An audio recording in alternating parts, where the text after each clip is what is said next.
Good morning. Today 9th December 2024 Monday. Wisdom of Word of God morning ડિવોશનમાં આપ સર્વનો આવકાર કરવામાં આવે છે અને પ્રેમી સલામ પાઠવવામાં આવે છે. આજે સવારે આપણે નીતિવચનોના પુસ્તકમાંથી એનો 11મો અધ્યાય અને એની 17મી કલમ પર પ્રભુનું વચન શીખવા માગીએ છીએ અને પ્રભુનું વચન આ પ્રમાણે કહે છે, દયાળુ માણસ પોતાના આત્માનું હિત કરે છે, પણ ઘાતકી માણસ પોતાના દેહને દુઃખમાં નાખે છે. The merciful man good to his own soul, but he that is cruel troubleth his own flesh.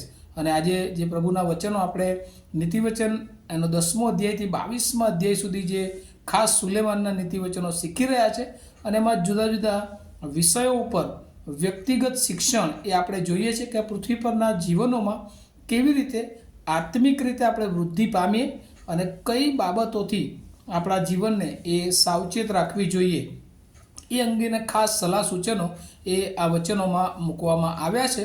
અને આજે સવારે એ બહુ મહત્ત્વનું વચન જે આપણને શિક્ષણ આપે છે, કાઇન્ડનેસ બેટર દેન ક્રુએલ્ટી. અને એટલે ખાસ કરીને જે દયાળુ માણસ છે એના કરતાં ઘાતકી માણસ એ પોતાના જીવનને એ દુઃખ તરફ લઈ જાય છે. અને એટલે કાઇન્ડનેસ એ ઘાતકી માણસ કરતાં એ વધારે સારું છે અથવા એનું જીવન એ સારું છે એ પ્રમાણેનું શિક્ષણ એ જોવા મળે છે. અહીંયા આપણે જોઈએ છે કે મર્સીફુલ મેન એટલે દયાળુ માણસ, એ જે વચનોમાં લખ્યું છે કે દયાળુ માણસ એ કેમ આશીર્વાદિત છે? કારણ કે એ માણસ પોતાના આત્માનું હિત કરે છે. બીજા અર્થમાં એ પોતાના આત્માનો અવાજ એ સાંભળે છે. અને જે લોકો પ્રભુની ઓળખમાં હોય છે, પ્રભુની બીકમાં જીવન જીવતા હોય છે, એ દરેકને હૃદયમાંથી દરેક જ્યારે પૃથ્વીના બધી જ બાબતોના આયોજનો હોય, નિર્ણયો હોય કે પછી પૃથ્વી પર જીવન જીવવાની બાબતો હોય, એમાં આત્માનો એક અવાજ એમને સંભળાતો હોય છે. અને પોતાના જીવનના દરેક નિર્ણયો એ પોતાના અંતર આત્માનો જે અવાજ છે એને તેઓ સંતોષ આપે છે અને એનું એ માને છે. અને એટલા માટે જે દયાળુ માણસ છે એ માણસ એ જાણે કે ધન્ય છે. માર્થીની સુવાર્તા એનો 5મો અધ્યાય એની 7મી કલમમાં જો આપણે જોઈએ તો દયાળુઓને ધન્ય છે, કેમ કે તેઓ દયા પામશે. ત્યાર પછી લખવામાં આવ્યું છે કે દયાળુ માણસ એ કેમ પોતાનું હિત એ કરી શકે છે? કારણ કે એ પોતાનું હિત તો જોવે જ છે, પણ સાથે સાથે બીજાનું પણ કેવી રીતે સારું થાય એ હંમેશા એના દિમાગમાં અથવા એમના મનમાં, એમના હૃદયમાં એ વિચાર હોય છે. અને 1 કોરિન્થી એનો 9મો અધ્યાય અને એની 11મી કલમમાં પણ લખવામાં આવ્યું છે કે જે લોકો આત્મિક વસ્તુઓ વાવે છે એમને શરીર ઉપયોગી વસ્તુઓ વાવવાની જરૂર રહેતી નથી. કારણ કે જે આત્મિક રીતે પ્રભુમાં વધારે બળવાન હોય છે અને આ શરીરના રૂપી બધી જ દેહની બાબતો છે એ એમના આશીર્વાદો ઈશ્વર પૂરા પાડે છે. પણ જે બીજો માણસની વાત અહીંયા નોંધવામાં આવી છે, જે કમ્પેરિઝન કરવામાં આવ્યું છે, ક્રુએલ માણસ અથવા તો અનમર્સીફુલ મેન, કે જે હર્ટ હિમસેલ્ફ, પોતાને હંમેશા એ દુઃખ તરફ આગળ વધારે છે. કેમ? કારણ કે જે ઘાતકી માણસ છે એ હંમેશા શરીરને મહત્ત્વ આપે છે, શરીરની ઈચ્છાને તૃપ્ત કરવાને માટે તે કોશિશ કરે છે અને એ કોશિશ કરતાં એ પાપ તરફ જાય છે. અને એટલે his sin become his punishment, અને એનું પાપ એના માટે જાણે કે એ સજારૂપ બની જતું હોય છે. અને એટલા માટે જે આત્મિક માણસ છે, જે પોતાના આત્માનો અવાજ એ સાંભળીને જીવનના દરેક ક્ષેત્રોમાં તે આગળ વધે છે, ત્યારે ચોક્કસ એ સફળ થાય છે. અને ક્રુએલ મેન, અનમર્સીફુલ માણસ, જે પોતાના શરીરની ઈચ્છાને તૃપ્ત કરવા ભૌતિક વાનાઓને મહત્ત્વ આપે છે અને એ માણસ એ દુઃખી થાય છે.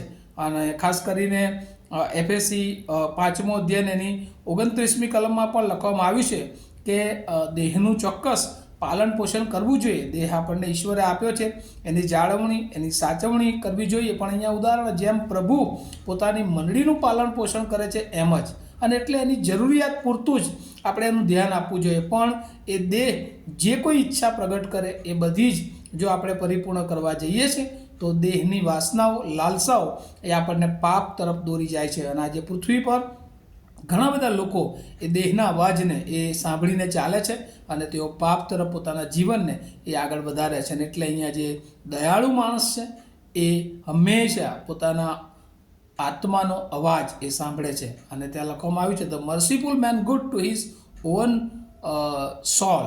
અને એટલે જે દયાળુ માણસ છે પોતાના આત્માનું હિત કરે છે, કારણ કે તે આત્માનો અવાજ સાંભળે છે, એ પ્રભુની ઓળખમાં છે, એ પ્રભુની બીકમાં છે. અને એટલા માટે પ્રભુ શું ઈચ્છે છે એ એના જીવનને માટે મહત્ત્વનું હોય છે.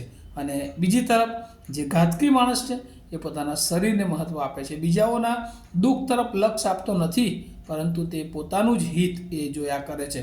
અને એ માણસ જાણે કે અંતે નિષ્ફળ થાય છે. યશાયા 58:7 પણ લખ્યું છે જે મર્સીફુલ માણસ છે એ હંમેશા બીજાને એ મદદરૂપ થાય છે, બીજાઓને માટે હંમેશા એને એ પ્રેમ હોય છે, બીજા ઉપર એને દયા આવે છે. અને પ્રભુ ઈસુ ખ્રિસ્ત પણ આ પૃથ્વી પર આવ્યા કારણ કે એમને બીજાઓને માટે દયા હતી, બીજાઓને માટે કરુણા, એ બીજાઓને માટે પ્રેમ હતો. અને આખા જગતના લોકોને એ પ્રેમ પ્રગટ કરવાને માટે, એ લોકોને બચાવવાને માટે આ પૃથ્વી પર આવ્યા. અને એ ગુણ ઈશ્વર તમારા અને મારામાં ઈચ્છે છે.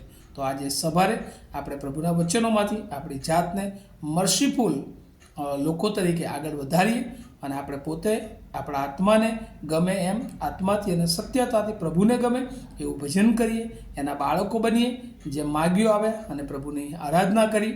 એમ આ દિવસોમાં આપણે પણ આપણી પાસે જે કંઈ છે એ બીજાઓને મદદરૂપ થવાને માટે અને આપણા જીવનને પ્રભુની આધીનતામાં, આરાધનામાં અને ત્યારબાદ ઈશ્વરને મળતા એ આત્મિક આશીર્વાદોમાં આગળ વધારીએ એવી મારી શુભેચ્છા અને પ્રાર્થના છે. આવો આપણે પ્રાર્થના કરીએ. અમારા જીવંત અને દયાળુ ઈશ્વર, અમે તમારી સ્તુતિ કરીએ છીએ, આભાર માનીએ છીએ. પ્રભુ, મર્સીફુલ મેન, ક્રુએલ મેન, દયાળુ માણસ અને ઘાતકી માણસ, એ બંનેમાં પ્રભુ શું તફાવત હોય છે? એક એ પોતાના જીવનને દુઃખ તરફ લઈ જાય છે અને બીજું એ જીવનને પોતાનું હિત અને પોતા દ્વારા બીજાના હિત ઉપર લક્ષ રાખવાને માટે એ મદદરૂપ થાય છે. ત્યારે પ્રભુ અમને બધાને તમારી બહુ કૃપા આપો અને હંમેશા અમે દયાળુ બનીએ, લોકોને મદદ કરીએ અને અમારા જીવનમાં અમારા આત્માનો કે જે ઈશ્વરે આત્મા અમારામાં મૂક્યો છે એ આત્માનો અવાજ સાંભળીએ અને અમારા જીવનને વધુ પ્રભુની નિકટતામાં લઈ જઈએ. આ ડિસેમ્બર મહિનામાં પ્રભુ એના જન્મની વધામણી એ અમારા હૃદયમાં પ્રભુ જન્મ લે અને એથી વિશેષ અમારા એ હૃદયના વિચારો દ્વારા ઘણા બધા લોકોને એ ઈસુ ખ્રિસ્ત પાસે લાવનાર બને એવી પ્રાર્થના અમે અમારા જીવનો અને વિશેષ બધાને તમારા હાથમાં સોંપતા અમારી પ્રાર્થના ઈસુ પ્રભુના નામમાં સાંભળો અને તેનો સ્વીકાર કરો. આમીન.